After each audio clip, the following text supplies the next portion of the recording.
오늘 사도행전 벌써 9번째입니다. 강해 사도행전 5장 우리가 12절부터 32절까지 그 말씀을 우리가 함께 교독으로 봉독하시겠습니다. 사도행전 5장 12절부터 32절 말씀입니다. 우리 한 절 한 절 함께 교독으로 봉독하시겠습니다. 사도들의 손을 통하여 민간의 표적과 기사가 많이 일어나매 믿는 사람이 다 마음을 같이하여 솔로몬 행각에 모이고 그 나머지는 감히 그들과 상종하는 사람이 없었으나 백성이 칭송하더라. 믿고 주께로 나오는 자가 더 많으니 남녀의 큰 무리더라. 심지어 병든 사람을 메고 거리에 나가 침대와 요 위에 누이고 베드로가 지날 때 혹 그의 그림자라도 누구에게 덮일까 바라고 예루살렘 부근에 수많은 사람들도 모여 병든 사람과 더러운 귀신에게 괴로움 받는 사람을 데리고 와서 다 나음을 얻으니라.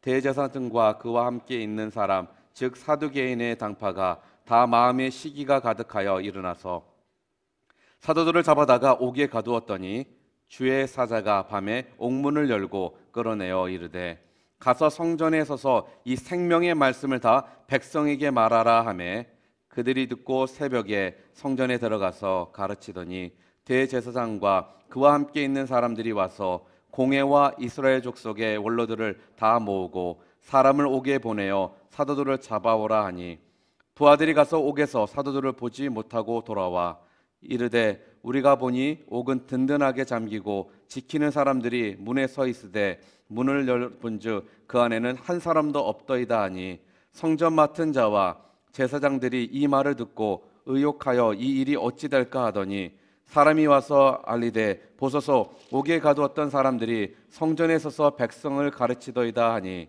성전 맡은 자가 부하들과 같이 가서 그들을 잡아봤으나 강제로 못함은 백성들이 돌로 칠까 두려워함이더라. 그들을 끌어다가 공회 앞에 세우니 대제사장이 물어 이르되 우리가 이 사람으로 사람을 가르치지 말라고 언금하였으되 너희가 너희 가르침에 예루살렘에 가득하게 하니 이 사람의 피를 우리에게로 돌리고자 함이로다. 베드로와 사도들이 대답하여 이르되 사람보다 하나님께 순종하는 것이 마땅하니라. 너희가 나무에 달아 죽인 예수를 우리 조상의 하나님이 살리시고 이스라엘에게 회개함과 죄 사함을 주시려고 그를 오른손으로 높이사 임금과 구주로 삼으셨느니라. 함께 읽겠습니다. 우리는 이 일의 증인이요 하나님이 자기에게 순종하는 사람들에게 주신 성령도 그러하니라 하더라. 아멘. 자, 오늘 본문은 잘 읽어보게 되면은 굉장히 중요한 의미들이 여기에 많이 담겨 있습니다. 특별히 오늘 말씀을 통해서 우리들이 함께 들어야 될 게 무엇인가? 하나님께서 우리의 인생을 높여주실 때가 있다라는 거예요. 막연하게 높여주신다는 것이 아니라 오늘 본문을 통해서 우리가 잘 본다면은 교회와 우리 각 개인들을 하나님께서 높여서 사용하시는 그러한 때가 있다라는 겁니다. 그래서 오늘 저는 여러분들과 하나님께서 언제 어떻게 우리를 높여 들어 사용하시는지 또한 우리 교회 곧 우리 캠퍼스를 주님께서 높여 들여 사용하시는지 그 방법 또한 하나님께서 어떻게 일하시는지에 대해서 여러분들과 함께 말씀을 나누기를 원합니다. 자, 간단히 얘기한다면은 하나님께서 우리를 높이실 때가 있다라고 말을 한다면은 반대적인 의미를 한다면은 하나님께서 우리를 또한 낮추실 때도 있다라는 거예요. 그런데 중요한 부분이 한 가지 있습니다. 하나님께서는 우리 높이실 때 있습니다. 맞습니다. 그러나 낮추실 때도 있는데 낮추실 때는 그냥 막연하게 우리를 낮추시는 게 아니라는 거예요. 거기에는 분명히 하나님의 계획과 뜻이 있다라는 겁니다. 우리를 낮추실 때는 하나님께서 분명한 목적을 가지고 우리를 낮추신다는 거예요. 자, 그럼 그 소리가 무엇입니까? 여러분들을 어떻게 해요?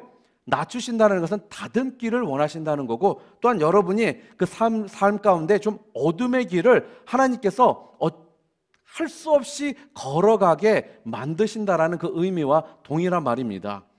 그래서 하나님께서 우리를 다듬어 주실 때, 우리를 낮추실 때 우리가 또한 거기서 어떻게 반응하고 또한 어떠한 태도로 어떠한 자세로 그것을 우리가 바라봐야 되는지 좀 여러분들이 잘 생각하시므로 오늘 본문 말씀을 통해 하나님께서 말씀하시는 그 의미들을 각 개인, 여러분 한 사람 한 사람 개인의 그 말씀으로 여러분들이 잘 받아들이신다면은 여러분들의 삶은 진정 이 예루살렘 이 시대 이 초대교회의 그 모습을 여러분들이 진정 여러분 삶 가운데서 드러내면서 살 수 있는 그런 자들이 될 수 있다는 거예요. 자, 근데 항상 아까도 얘기했지만 낮추실 때가 문제입니다. 높이실 때는 솔직하게 거기에 대해서 불평불만하는 사람이 있을까요? 불평불만하지 않지 않습니까? 사람들이 여러분을 높여줍니다. 그거에 대해서 여러분이 불평불만하십니까? 그런데 많은 경우 언제 우리가 불평불만을 해요? 우리가 낮아져야 될 때, 누군가가 자기 자신을 낮출 때 우리도 모르게 화가 나고 또한 그것 때문에 마음이 힘듦이 오고 그것 때문에 우리가 도망칠 때도 있다라는 거죠. 그런데 사람과 사람의 관계 가운데서 그런 일이 있다면 그 사람을 안 보면 됩니다. 그런데 우리가 신앙생활할 때 우리의 모습을 보면 어떤 일이 벌어지는지 아세요? 신앙생활 가운데 하나님께서 우리를 낮추실 때 우리들에게 나오는 그 모습이 있는데 그게 뭐냐? 첫 번째로 기도를 안 해요. 기도를 하지 않습니다. 또한 뭘 안 하는 줄 아세요? 말씀을 멀리합니다. 또 뭐를 안 하는 줄 아세요? 하나님의 그 약속의 말씀을 잊어버리기 시작한다는 거예요. 그런데 여러분 성경을 잘 보십시오. 성경을 보게 되면은 하나님께서 분명하게 우리를 낮추시면서 그 낮추심을 통해 우리들이 변화되고 또 우리들을 다듬기를 원해서 그런 상황 가운데 우리를 인도하신다는 것을 분명히 알 수 있다라는 거예요. 만약에 여러분들이 목사님 성경에 그런 게 없습니다. 만약에 없었다면은 제가 이런 말을 드릴 수도 없지만 분명하게 성경은 계속적으로 그 우리 성경에 남아있는 많은 인물들의 삶을 보게 되면은 진짜 여러분이나 제가 이해할 수 없을 만큼 하나님께서 우리를 낮추실 때가 있다라는 거죠. 그런데 그런 낮춤을 통해서 하나님께서 나중에 더욱더 큰 영광을 받으시고 또한 우리들에게 하나님께서 축복의 손길을 덧입혀 주신다는 겁니다. 다윗 어땠습니까? 다윗은 솔직하게 잘못한 게 하나도 없었어요. 그런데 15년이라는 기간 동안에 사울 왕에 쫓김을 당합니다. 그리고 요셉은 어땠어요? 아버지한테 좀 더 사랑을 받았다는 그 죄 하나로 14년 동안 노예로서 감옥에 있었고 죄인으로서의 삶을 살았다라는 거예요. 또한 우리가 잘 아는 다니엘은 어떻습니까? 다니엘은 어린 나이, 청소년 나이에 자기가 알지도 못하는 나라에 끌려가서 거기서 그 삶을 살았다라는 거예요. 만약에 다윗이나 요셉이나 다니엘의 삶을 보잖아요. 그럼 도대체 이들이 뭘 잘못했습니까? 여러분이 성경을 읽으면서 이들이 뭘 잘못했는지 여러분이 끄집어낼 수 있는 그런 부분들이 있나요? 아마 여러분들 성경을 10번을 읽든 100번을 읽든 그들의 삶을 본다면 그 당시에 그런 일들을 당할 이유가 전혀 없었습니다. 그러니까 솔직하게 우리 같으면 열받고 화가 날 만한 상황들이에요. 그런데 그들의 삶을 나중에 봤더니 어떤 일이 벌어집니까? 다윗이 한 나라의 왕으로서 놀랍게 주님에게 쓰임을 받는 자가 됐고 요셉은 국무총리가 돼서 이스라엘을 한 민족을 애굽 땅으로 오게 해서 그곳에서 그들이 살 수 있게 해줘서 이스라엘 민족 12지파가 시작될 수 있게 된 계기를 만들어줬다는 거고 다니엘은 왕은 바뀌지만 계속적으로 국무총리 같은 그런 리더십을 가지고 이스라엘을 향해 매일매일 하루에 3번씩 창문을 바라보며 기도하면서 그 이스라엘을 축복하며 그런 귀한 선지자의 삶을 살았다는 거예요. 자, 그런데 우리는 어떻습니까? 우리는 매 순간 조금의 어려움이나 또한 내가 원하는 부분이 잘 응답이 없거나 또한 상황이 힘들어지면은 하나님께서 이 상황 가운데 나한테 지금 무엇을 말씀하고 계시는지를 찾고 기도하기보단 Why me? Why did this happen to me? 라는 이러한 질문과 하나님을 향해 우리가 억울함을 자꾸 표출한다는 거예요. 하나님께서 근데 중요한 게 뭔지 아세요? 하나님께서 길을 열어주실 때가 있고 또 길을 닫으실 때가 있다는 거예요. 이 부분이 우리가 신앙생활하면서 우리는 다른 세상 사람들, 예수 그리스도를 모르는 사람들과 다른 분명한 이유 중에 한 가지입니다. 하나님이 열어주시면 불가능한 일도 가능케 되고 하나님이 닫으시면 여러분 생각엔 너무나 당연한 일인데도 당연치 않은 결과를 초래할 때가 있다는 거예요. 제가 한번 이 얘기를 한 적이 있었습니다. 오늘 제자훈련 가운데 제가 대학교 때 친구가 있었습니다. 그 친구 이름이 사이먼이에요. 한국 사람이 아닌데 굉장히 신실한 신앙인이었습니다. 근데 우리가 대학교 다니다 보면은 또 프리메시고 또 바이올로지컬 제너럴 바이오를 전공하다 보면은 바이오 클래스를 여러 개를 택해야 돼요. 그 중에 하나가 뭐냐면 에볼루션 클래스가 있었습니다. 그러니까 이 친구가 이 클래스를 안 택하고는 그 다음 클래스를 택할 수가 없는 거예요. 그러니까 초이스가 없죠. 그러니까 저도 같이 택했으니까 택했어요. 근데 저는 이거는 그냥 단지 지식으로 학교에서 바이오는 텍스트북에 있는 내용으로 생각해서 저는 시험을 봤습니다. 그리고 시험도 그냥 괜찮게 봤어요. 근데 이 친구는 이거는 자기의 신앙과 너무나도 위배되는 내용인데 이걸 내가 여기다가 시험지에다 쓴다는 것은 내가 그걸 인정하는 거다라면서 이 친구가 100지를 내는 거예요.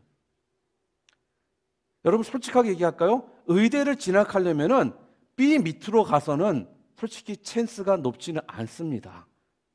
최소한 B 이상을 받아야 돼요. 클래스마다. 더더욱더 생물학을 전공하는 사람이 그 클래스에서 100지를 내니 어떤 일이 벌어져요?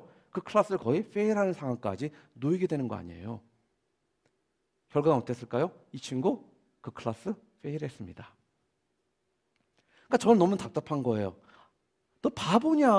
나도 안 믿는다 에볼루션. 그렇지만 네가 다음 클래스를 가기 위해서는 이거를 쓰라고 믿어서 쓰는 게 아니라 그냥 네가 알고 있는 지식으로 쓰는 거지 이것 때문에 네가 신앙에 어떠한 문제가 생기는 건 아니다 라고 했지만 이 친구가 너무 확고한 거예요. 근데 할 수 없이 다음 클래스를 택하면 또 이 클래스를 택해야 되잖아요. 또 택했습니다.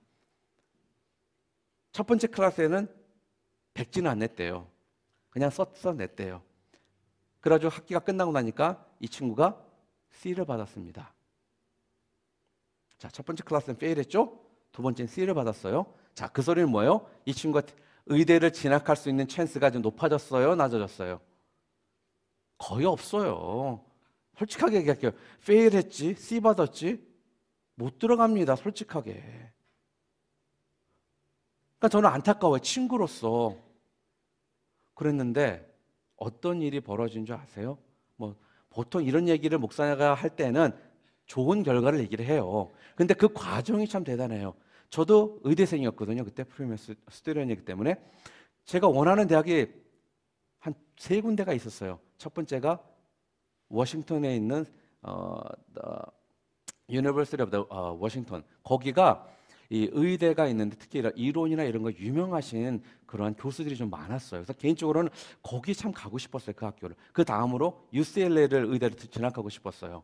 그리고 뭐 많이 있죠. 그래서 한 27군데에 어플라이를 해요. 보통 그 정도 해요. 하는데 나는 원하는 UCLA도 떨어졌어. 그다음에 University of Washington도 떨어졌어. 뭐 딴 데는 됐어요.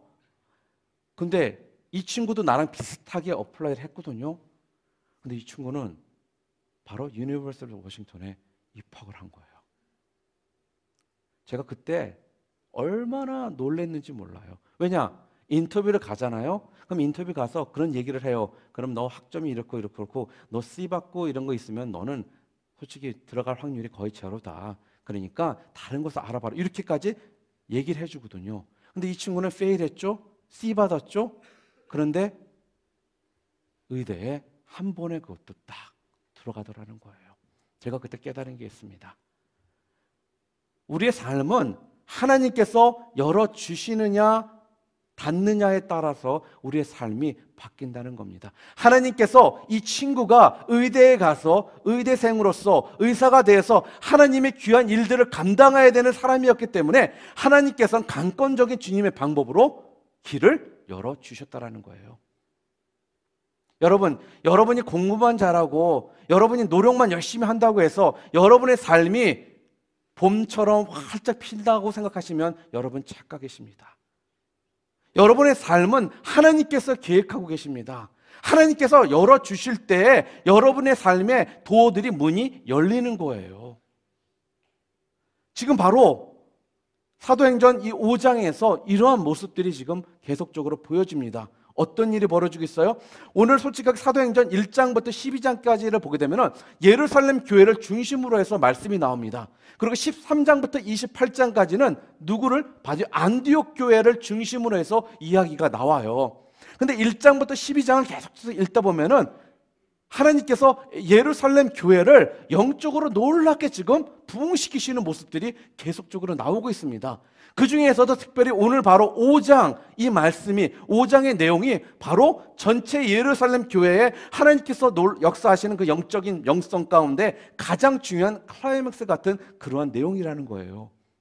왠지 아세요? 여러분들 2장에서 사도 베드로가 어땠어요? 복음을 증거했더니 사람들이 5,000명이나 주님 앞으로 나왔습니다.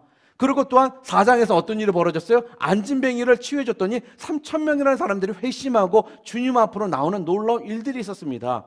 오늘 이 본문 5장까지 전만 해도 사도 베드로의 위주로서 이런 놀라운 영적인 일들이 벌어졌었는데, 오늘 읽은 본문 5장부터 시작해서는 사도 베드로 한 사람뿐만 아니라 누구에게까지도요? 모든 사도들에게까지도 하나님께서 놀라운 기적의 역사들을 그들을 통해 보여주신다는 거예요. 이런 일들이 벌어지기 시작합니다. 하나님께서 한 교회를, 한 사람들을 들어 사용하시기로 결정하시니까 이렇게 다른 놀라운 역사들이 일어나기 시작한다는 거예요. 그 전에 그들이 원했습니다. 그들이라고 원치 않았겠어요? 사도 베드로만 놀라운 주님의 역사들을, 그 치유 역사들을 행하는 모습을 보면서 다른 사도들은 그 마음 가운데 하나님 나를 좀 쓰셨으면 좋겠는데라는 생각 안 했겠습니까? 분명히 했을 것입니다. 그런데 하나님께서 그때까지는 막으신 거예요. 사도 베드로를 통해서 그런 일들을 벌여주시다가 이제는 예루살렘 교회 전체에 영적인 영향력을 지금 주님께서 보여주시는 거, 끼치시는 거예요. 누구를 통해서? 다른 사도들을 통해서. 그러니까 교회들마다 영적인 부흥의 역사들이 일어납니다. 하나님께서 한 인생과 한 교회를 높여주실 때 오늘 제가 여러분들과 나누고자 하는 것이 바로 이 부분입니다. 하나님께서는 분명히 우리를 높여 사용하시기를 원하십니다. 그럴 때 일어나는 현상이 두 가지가 있어요. 그 두 가지가 뭐냐? 오늘 본문을 통해 우리들에게 지금 말씀해 주시고 있는 게 뭐냐면, 첫 번째로 하나님께서 우리들을 들어 사용하실 때, 높여주실 때 나타나는 현상, 첫 번째는 뭐냐면 하나님이 높여주시는 때는 놀라운 영향력이 발산이 된다는 거예요. 오늘 본문 사도행전 5장 12절부터 16절을 통해서 보게 되면 놀랍게 하나님의 영향력들이, 놀라운 영향력들이 드러나기 시작하는 모습들을 우리가 볼 수 있습니다. 그 전까지는 예루살렘에 이러한 역사들이 일어나지 않았었어요. 그런데 하나님께서 들어 사용하시기로, 높이시기로 결정하고 나니까 이러한 놀라운 영향력들이 발생되는데 어떤 일들이 벌어져요? 5장 12절에 사도들이 손을 통하여 민간의 표적과 기사가 많이 일어나며 믿는 사람이 다 마음을 같이하여 솔로몬 행각에 모이고, 이게 무슨 말씀입니까? 사도들의 손으로 표적과 기사가 막 일어난다는 거예요. 그들이 다 기도하면, 그들이 만지면 사람들이 치유가 되고 놀라운 기적의 역사들이 막 벌어진다는 거예요. 그 전까지는 이런 일들이 없었습니다. 그런데 하나님께서 높이시기로 결정하시니까 이렇게 모든 사도들에게도 이런 일들이 일어나기 시작한다는 거죠. 이제까지는 베드로에게만 일어났던 일들이 이제는 모든 사람들에게 함께 일어나게 됩니다. 5장에 가서 예루살렘 교회가 전체적으로 영적으로 한 단계 점프업, 한 단계 더 올라가는 이런 모습들을 오늘 여기에서 보여주시고 있습니다. 5장 13절에 뭐라고 하고 또 성경 말씀하시냐? 그 나머지는 감히 그들과 상종하는 사람이 없으나 백성이 칭송하더라. 교회가 사람들에게 칭송을 들었다고 지금 말씀하고 있습니다. 여러분, 2장에서도 온 백성에게 칭송을 받았다라고 얘기가 나와요. 2장에서 칭송 간단하게 말하면 뭐냐면 교회를 좋게 평가를 했었습니다. 좋게 그냥 평가를 한 거예요. 근데 이제 5장에서는 어떤 일이 벌어집니까? 뭐라고요? 교회를 높이 평가했다라는 거예요. 하나님께서 예루살렘 교회를 들어 사용하시기로 결정하니까, 또한 사도들을 들어 사용하시기로 결정하고 나니까 이제는 주변에 있는 사람들이 교회를 높이 칭송하더라는 거예요. 그냥 저 교회 좋아라는 그런 의미가 아니라 교회를 높이 바라보게 되었다라는 거죠. 그래서 이게 뭐냐면은 더욱더 큰 영향력을 줄 수 있는 모습으로 교회가 쓰게 되었다라는 거예요.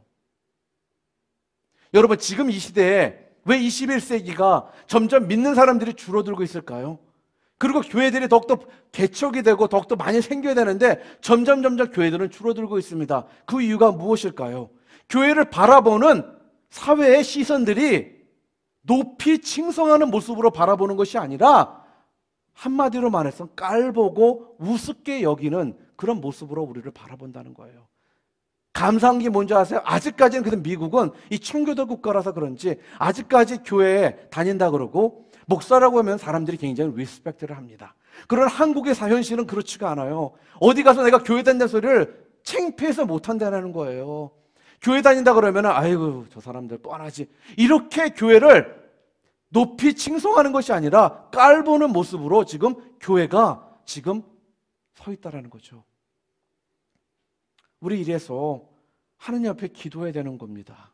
하나님께서는 교회가 칭송받기를 원하십니다. 하나님께서 여러분 한 사람 한 사람을 높이 들어 사용해서 사람들에게 영향력을 주는 자들로서 여러분들을 사용하시기를, 여러분의 삶이 그렇게 변화되기를 원하신다는 거예요. 그런데 지금 우리의 모습은 어때요? 그런 모습들이 너무나도 없어집니다. 영향력을 주기보다 영향을 쉽게 받는 자의 모습으로 우리가 변화되고 있어요. 그런데 오늘 성경은 뭐라고 합니까? 하나님께서 높이 들어 사용하시기로 결정할 때 분명히 여러분과 우리 캠퍼스를 통해 이 지역이 놀라운 영향력을 끼치는 그런 모습으로 바뀌게 될 거라고 우리에게 지금 약속의 말씀을 주시는 겁니다. 그래서 우리가 날마다 기도해야 되는 것이고, 날마다 우리가 주님 앞에 무릎 꿇고 나아가면서 주님께서는 이 초대교회 예루살렘 교회를 이렇게 높이 들여 사용하신 것처럼 이 시대 21세기 이 얼바인 지역에 우리 캠퍼스를 주님께서 높이 들어 사용하여 주시고, 내 각자 한 사람 한 사람을 주님께서 높이 들어 사용하여 주셔서 우리가 영적으로 영향력을 주는 자들로서, 그들에게 영향력을 끼치는 자들로서 쓰임받게 해달라고 기도하신다면 하나님께서는 우리를 그렇게 사용해 주시겠다라는 약속입니다. 이 말씀을 여러분 믿으시길 바랍니다. 어느 정도였을까요? 14절에 믿고 주께로 나오는 자가 더 많으니 남녀의 큰 무리가 더하더라는 거예요. 남녀가 나오라 하지 않아도 교회의 모습 때문에, 여러분의 모습 때문에 자발적으로 교회로 몰려들기 시작한다는 거예요. 저는 이 모습이 어떻게 보면은 우리가 변화되는 모습이고 우리가 지향해야 될 우리 캠퍼스의 모습이 되어야 된다고 생각합니다. 언제까지 오세요 오세요 빌어야 되는 이런 모습이 아니라 여러분의 모습 때문에, 우리 캠퍼스의 모습 때문에, 여러분 각자 한 사람의 삶의 모습 때문에 여러분의 모습을 보기만 해도 도전이 되어서 알고 싶어서 교회의 사람들이 자발적으로 오는 이러한 역사가 일어나기를 주님의 이름으로 축원드립니다. 두 번째로 뭔지 아세요? 또한 더 이상 교회가 성장을 위해서 그 목표를 가지고 살면 안 된다는 거예요. 무슨 소리냐? 숫자 불리는 거에 목숨 걸면 안 된다는 거죠. 이 소리를 잘못 알아듣지 마세요. 대형 교회가 문제가 있다는 게 아니에요. 그러나 교회의 존재 목적은 영혼들이 주님 앞으로 나와서 주님과 1대1의 관계를 통해 그 삶을 통해 주님 앞에 영광 돌리는 것이 목적이지, 사람 숫자만 늘리는 것이 목적이 되어서는 안 된다는 말씀입니다. 그러나 세상은 그렇게 보지 않죠. 조그만 교회, 성도가 적고 예산이 적은 교회들은 축복받지 못한 교회, 1000명, 2000명, 10,000명 모이고 또한 예산이 많은 교회는 하나님 앞에 좀 특별하게 축복을 받은 교회, 이렇게 생각하는 모습들이 있습니다. 그러나 저는 적은 교회는 적은 교회대로 하나님께 쓰임받는 것이고 큰 교회는 큰 교회대로 하나님께 쓰임을 받는다고 생각합니다. 그러나 중요한 게 뭔지 아세요? 사람 숫자를 늘리는 것이 목적이 되지 말아야 되고 영혼이 주님 앞에 나와서 그 삶을 통해 하나님 앞에 영광을 돌리는 이러한 영혼들이 많이 있어야 되는 것이 우리의 목적이 되어야 된다는 겁니다. 그런데 많은 경우 그것을 우리가 너무나도 쉽게 잊어버립니다. 그 소리는 뭐예요? 하나님께서 우리들을 통해서 원하시는 모습은, 여러분들이 전도할 때 전도 대상자들이 교회로 와야 되는 이유가 뭔지 아세요? 바로 하나님과 가까워지도록 하기 위해서입니다. 하나님과 가까워지잖아요. 그러면 여러분이나 제가 특별하게 말할 필요가 없습니다. 하나님의 사랑을 받고 있기 때문에 너무 감사해서 좋아서 시키지 않아도 하게 된다는 거예요.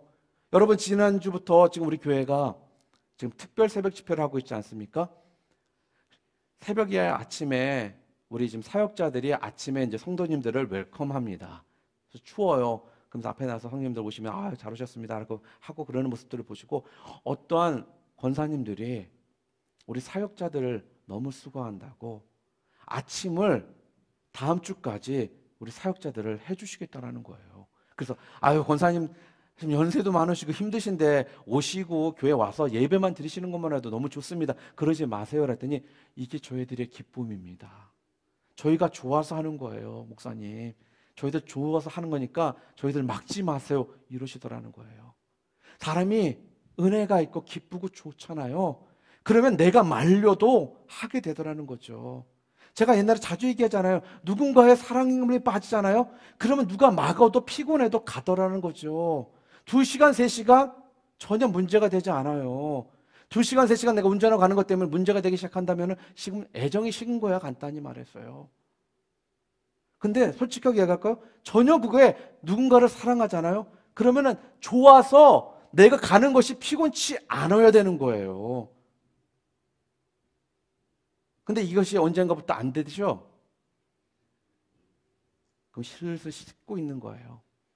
그때부터 두 사람 다시 머리 대고선 기도하셔야 돼요. 다시 그 뜨거움을 회복시켜 달라고. 신앙생활도 마찬가지입니다. 초창기 때 처음 주님을 영접했을 때는 뜨거워요. 얼굴에 보입니다. 환해요. 그 모습들이. 천사가 따른 모습이 다른 게 아니에요. 어린애와 같은 모습이 다른 게 아니에요. 여러분들이 처음에 예수님을 구주로 영접했을 때 여러분의 모습을 사진도 찍어놨다면 아마 그 모습이 바로 천사 같은 모습일 것이고 어린 아이와 같은 모습일 거라는 겁니다. 그런데 요즘에 여러분의 거울을 봤을 때 그런 모습을 못 본다면 왠지 아세요? 여러분의 마음이 식었기 때문에 그래요. 그 소리 뭐예요? 하나님과 가까이 있지 않기 때문에 그렇다는 거예요. 하나님과 가까이 있으면은 여러분이 싫어도 그렇게 하게 돼요. 너무나도 간단한 진리의 말씀이고 하나님의 약속의 말씀인데 우리들은 머리로는 알지만 여기까지 그게 내려오지 않는 것 같아요. 그러다 보니까 너무나도 쉽게 그것을 잊어버리고 또 그것을 저버린 채 여러분의 어떤 노력으로 뭔가를 하려니까 매번 힘들고 지치고 쓰러질 수밖에 없는 상황까지 간다는 것입니다. 우리들의 인생의 목표는 다른 것이 아니에요. 딱 한 가지. 하나님과 가까워지는 것이 여러분의 인생의 목표가 되시기를 주님의 이름으로 축복드립니다. 두 번째로 뭔지 아세요? 하나님께서 교회를 높이실 때 하나님께서 어떤 일을 벌이시냐? 또한 여러분 한 사람 한 사람을 높이실 때 어떤 일들이 현상들이 벌어지느냐? 오늘 본문 5장 17절부터 32절을 통해 주시는 말씀이 뭐냐? 세상이 함부로 여러분들을 하지 못하게 됩니다. 왠지 아세요? 오늘 17절에 보게 되면 세상 권세와 교회가 다시 또 충돌을 합니다. 이 사도들을 잡아들이려고 합니다. 그런데 교회에 보이지 않는 영적 권세가 세상의 권력보다 힘이 강해서 이 예루살렘 교회에 영향력을 놓고 산헤드린 공회가 어찌할 바를 모르는 장면이 나와요. 이들을 잡아다 감옥에 넣고 싶어요. 그런데 이들이 못하는 이유가 뭔지 아세요? 예루살렘에 있는 사람들이 돌로 그들을 칠까봐 지금 이들이 무서워하는 겁니다. 무서워서 사람들이 무서워서 가두고 싶은데도 가두지 못하는 이러한 상황이 지금 놓이게 되는 거예요. 마태복음 16장에 보게 되면은 베드로가 주님께 신앙 고백을 한 거 여러분 기억나세요? 이렇게 말합니다. 주는 그리스도이시여 살아계신 하나님의 아들이십니다라고 이렇게 고백을 합니다. 주님이 매우 그것을 듣고 나서 기뻐하셨어요. 그러고 나서 베드로에게 이 반석 위에 내 교회를 네가 세울 거다라고 말씀해 주십니다. 그리고 나서 뭐라고 하시냐면은 교회에 대해서 이렇게 약속을 하십니다. 내 교회를 음부의 권세가 이기지 못하리라. 이 소리 뭐냐면 악의 세력이, 어둠의 세력이, 악한 영들이 교회를 이기지 못한다라는 거예요. 여러분들이 주님 앞에 높임을 받기 시작하잖아요. 세상은 여러분들을 어떻게 할 수가 없다라는 말씀입니다. 왜요? 하나님의 약속이었고 하나님께서 여러분 가운데 그러한 보호하심을 통해서 여러분을 보호하시겠다는 약속을 해주셨기 때문에 그래요. 그래서 우리가 이렇게 떳떳하고 당당할 수가 있는 거예요. 여러분이 무슨 특별한 힘이 있어서 권력, 명예 이런 것 때문에 여러분들이 당당한 것이 아니라 바로 하나님께서 교회나 또한 여러분의 삶을 음부의 세력들이 어찌하지 못할 것이다라는 이 약속의 말씀이 있었기 때문에 여러분들이 이렇게 담대하게 신앙생활을 할 수 있는 거라는 거죠. 잘생겨서 이뻐서 절대 아닙니다. 5장 17절에 이렇게 말합니다. 대제사장과 그와 함께 있는 사람 즉 사두개인의 당파가 다 마음에 시기가 가득하여 일어나서 대제사장과 사두개인들이 교회를 향해서 그 마음의 시기가 가득했다고 오늘 성경은 말씀합니다. 그리고 솔직히 군대를 풀어서 이들을 다 잡아들이려고 했었어요. 그런데 세상이 그들을 가만히 두지 않습니다. 19절에 주의 사자가 와서 밤에 감옥문을 열고 사도들을 이끌어내더라는 거예요. 사도들을 감옥에서 이끌어내는데 바로 앞에 지키고 있는 사람들이 있었고, 그들이 잠을 자고 있던 것도 아닌데 사도들이 싹 사라진 거예요. 간단히. 누가? 하느님께서 사자들을 보내서 그들을 감옥에서 이끌어내 주셨다라는 거예요. 그런 다음에 어떤 일이 벌어집니까? 이 밤중에 끌어내서 생명의 말씀을 백성들에게 전하라는 거예요. 그래서 사도들이 새벽에 성전으로 갑니다. 성전으로 가서 생명의 말씀들을 선포합니다. 그랬더니 산헤드린 대제사장들이 처음에는 아무것도 모르고 있다가 나중에 그것을 알고 찾아와서 그들을 잡으려고 합니다. 그런데 하나님께서 그들을 높이시기로 작정한 상태이기 때문에 그들이 어찌할 바를 몰랐다라고 지금 성경은 말을 합니다. 그들 솔직하게 말해서 힘이 있습니다. 군대에 있습니다. 권력이 있습니다. 다 가진 자들이에요. 근데 권력이나 힘이나 이 모든 것들이 하나도 쓸모가 없게 되었다라는 거예요. 하나님께서 이들을 높이시니까. 이게 다른 점이에요. 하나님께서 높이시면은 세상이 누가 여러분에게 찾아와서 어떻게 아무 짓도 할 수가 없다라는 거예요. 여러분 누구를 믿으시겠습니까? 세상의 권력, 물질, 여러분의 경험, 여러분의 패밀리를 믿으시겠습니까? 아니면 음부걸세를 통해서 우리들을 어찌할 수 없게 만드시는 하나님의 그 약속의 말씀을 여러분들이 믿으시겠습니까? 여러분들이 바보가 아니라면 답은 나와 있습니다. 우리 하나님의 말씀을 여러분이 믿으셔야 되는 거예요. 여러분의 그 말씀을 믿는다면 여러분의 삶은 누가 어떻게 여러분을 할 수가 없다라는 그 말씀입니다. 제가 질문 하나 할게요. 하나님께서 높이시는 사람은 주변에서 아무도 시기와 미움을 받지 않는다. 1번. 아니다. 주변에 많은 시기와 미움을 받는다. 2번. 어떤 게 답일까요? 가끔씩 교회만 다니면 모든 게 다 좋아질 거라고 생각하는 사람들이 있어요. 하나님이 높이셨습니다. 높이시지만 시기와 질투, 이 미움은 여러분들이 받으시게 돼 있어요. 어쩔 수가 없는 일입니다. 왜요? 다윗이나 요셉이나 다니엘 이 세 사람도 제가 아까 처음에 예를 들었죠. 이 사람들도 그러한 미움이나 시기 때문에 그들이 15년, 13년 또한 유스 때부터 해서 성장했을 때까지 자기가 잘하지도 않은 나라에서 그런 포로 생활을 하게 된 그런 삶 여러분 잘 알고 계시지 않습니까? 신약에도 보게 되면 침례 요한이나 예수님, 사도 바울도 시기와 미움을 조금 받은 게 아니에요. 많이 받았습니다. 어떤 줄 아세요? 다윗은 사울에게, 요셉은 형들에게, 또 다니엘은 바벨론의 정적들에게, 침례 요한은 헤롯 왕에게, 예수님과 사도들은 율법주의자들에게 어지간히 괴로움을 받았다라는 거예요. 산헤드린의 사도들을 감옥에 가둡니다. 그런데 주의 사제들이 와서 그들의 감옥문을 열어줍니다. 사도들이 다시 성전에 가서 생명의 말씀을 전하니까 산헤드린이 와서 다시 체포합니다. 그러나 이 장면을 잘 살펴보잖아요. 체포되고 몸이 묶인 이들이 두려워하는 것이 아니라 누가 두려워하는지 아세요? 산헤드린 그 공회인들이 두려워한다는 거예요. 왠지 아세요? 26절에 성전 맡은 자가 부하들과 같이 가서 그들을 잡아왔으나 강제로 못함은 백성들이 돌로 칠까 두려워함이더라.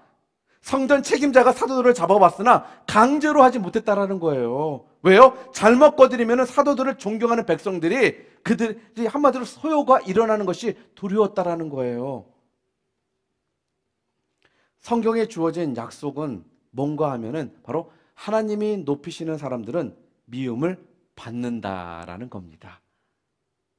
여러분 신앙생활을 잘하고 있는데도 주변 사람들 미움받거나 시기함이나 이런 걸 당하고 있지 않으면 조금 여러분의 신앙을 다시 한번 뒤돌아보셔야 돼요. 미움받는 것이 당연하다는 거예요. 성경에 나와 있는 하나님께서 쓰셨던 인물 중에 미움이나 시기를 받지 않은 사람이 아무도 없다라는 거죠. 왠지 아세요? 이들은 빛의 삶을 사는 사람들이기 때문에 어둠이 가만히 두질 않습니다. 제가 지난번에 말씀드렸죠. 한쪽이 올라가잖아요. 한쪽은 내려가야 되기 때문에 그래요. 우리의 신앙삶은 그래요. 여러분이 영적으로 올라가잖아요. 그럼 여러분을 끌어내리려고 하는 자들이 있다라는 거죠. 그건 당연한 걸로 여러분들이 받아들이셔야 되는 겁니다. 세상이 너희를 미워할 때 이상히 여기지 말라는 거예요. 그거는 왜? 당연하기 때문에 그래요. 또 한 가지 하나님께서 약속하시는 게 뭐냐? 미움받고 방해받고 감옥에 갇혀도 하나님 안에 있으면 결국 하나님의 사람들은 그 대적들이 두려워한다는 겁니다. 여러분을 미워하고 시기하고 질투할지는 모르지만 여러분을 두려워하게 돼 있다는 거죠. 왜요? 하나님께서 여러분과 함께 하신다는 것을 그들이 알고 있기 때문에. 여러분, 안 믿는 사람들에게 이런 말을 하면은 또 이게 유튜브에 나가는데 또 괜히 고로 헤어 이런 말 하잖아요. 좋아하는 사람 아무도 없어요. 그 말은 다 싫어해요. 교회를 다니든 안 다니든. 그리고 또한 기도해 줄게요 했을 때 그 싫다고 하는 사람 없다라는 거예요. 이들이 예수 그리스도를 구주로 영접했든 안 했든 상관없이 그들 모두는 축복받기를 원하는 거고 천국 가기를 원하지 지옥 가는 걸 원치 않는다는 거예요. 그런데도 그들은 계속적으로 우리를 끌어내려고 합니다. 왜요? 자기가 못하기 때문에, 자기는 하나님과 가깝지 않기 때문에, 그들의 삶은 세상적인 삶이기 때문에, 여러분의 삶과 분명히 다르기 때문에 그들은 여러분들을 미워하고 시기하고 그래서 어떻게 해서라도 여러분을 흠집내기를 원한다는 거죠. 잘 나가는 사람을 다 좋게 평가하진 않습니다. 뭔가가 하나를 흠집을 내려고 우리는 태생적으로 노력을 해요. 쟤는 얼굴은 이쁜데 성격이 별로야. 쟤는 성격은 좋은데 못생겼어. 쟤 차는 좋은데 돈은 별로 없어. 무슨 방법을 써서라도 흠집을 내려고 하는 것이 바로 세상적인 방법이라는 거예요. 근데 안타깝게도 그 세상적인 방법이 요 안에도 있어요.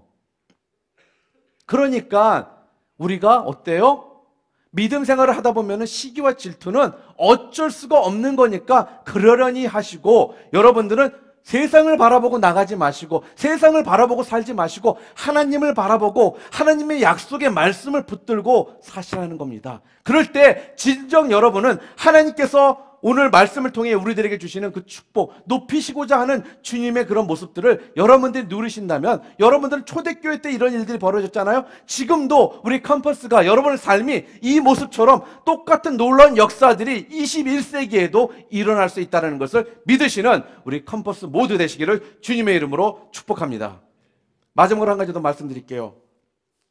하나님 앞에서 우리가 거룩한 영향력을 키워야 됩니다. 거룩한 영향력을 키우기 위해서 우리가 너무나도 노력을 해야 되는 부분이 있어요. 무슨 말이냐? 하나님께서는 우리를 쓰고 싶어 하십니다. 이 소리는 여러분을 통해 영광 받기를 원하시는 것이 우리 하나님 아버지의 원래 마음이십니다. 그런데 우리가 너무너무 느긋해요. 그리고 또한 내 상황만 바라보고 하나님이 가지고 계신 그 계획들을 자꾸 보지 못한다는 거예요. 그러다 보니까 우리의 기도 생활도 우리의 신앙 생활도 바로 당장 내 삶의 모습만을 바라보고 신앙생활 하니까 항상 힘들다라는 생각밖에 여러분들이 가지실 수가 없다라는 거죠. 그런 것만 생기는 거예요. 그런데 오늘 예루살렘의 이 교회의 모습을 통해 하나님께서 들어 사용하시기로 높이시기로 결단하고 나니까 이러한 영향력을 끼치는 교인들이 됐고, 또한 세상이 이들을 어떻게 하지 못하는 그러한 모습들이 지금 성경을 통해 분명히 지금 보여주고 있다는 거죠.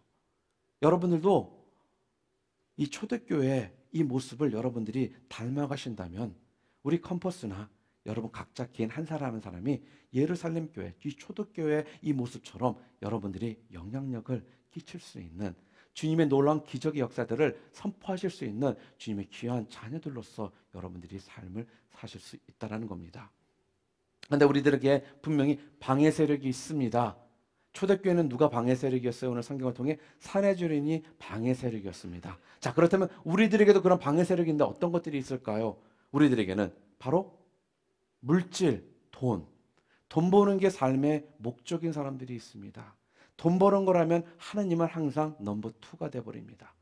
또한 명예, 또한 가족, 또한 학위, 또한 똥꼬집, 또한 뭐가 있을까요? 자기 경험, 내가 알고 있는 것이 모두 전부라는 생각에 그걸 내려놓지 못했을 때 이러한 것들이 바로 여러분들이 하나님 앞에 높임을 받을 수 있는 방해 세력이 된다는 겁니다. 이런 것들 여러분 분명히 믿음으로 박차고 나오셔야 됩니다. 분명히 여러분들이 그것을 박차고 나오신다면 하나님께서는 오늘 초대교회 때 예루살렘을 통해 높이셨던 그 모습들을 지금 21세기에 우리 컴퍼스를 통해 여러분 각자 한 사람을 통해 하나님께서 보여주시고 또한 여러분을 통해 영광 받으시겠다라고 말씀하고 계십니다. 제가 바라면 다른 게 아니에요. 한두 명의 변화를 원하는 것이 아니라 기왕이면 우리 컴퍼스 모든 공동체가 이러한 예루살렘의 교회 모습처럼 이 초대교회의 모습처럼 우리들이 모두 변화돼서 세상에 끌려가는 교회가 아니라 세상에 끌려가는 삶이 아니라 세상을 끌고 가고 영향력을 미치는 교회, 영향력을 미치는 영혼, 또한 세상이 우리를 어떻게 하지 못하는 그러한 영적인 컴퍼스로 교회로서 변화되어서 21세기에 또 마지막 시대에 하느님 앞에 놀랍게 쓰임받는 여러분 모두가 되시기를 주님의 이름으로 축복합니다. 우리 함께 기도하시겠습니다.